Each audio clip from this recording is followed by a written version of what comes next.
এটা ডেঞ্জারাস আয়াত।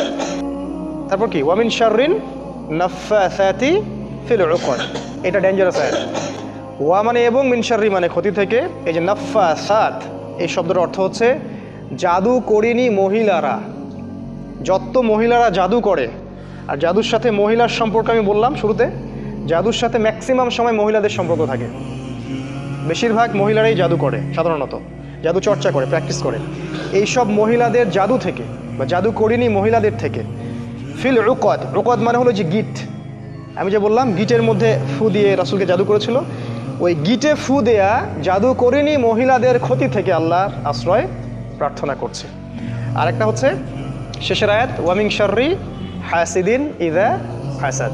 ওয়া মিন শাররি আগের মতো এবং ক্ষতি থেকে, হাসিদ মানে হচ্ছে হিংসুক, হাসিদ মানে হিংসুক, ইযা হাসাদা যখন সে হিংসা করে। তাহলে এর আয়াতের অর্থ হচ্ছে হিংসুকের অনিষ্ট থেকে আল্লাহর আশ্রয় চাচ্ছি যখন সে হিংসা করে। এই হলো সূরাতুল ফালাকের সরল অর্থ।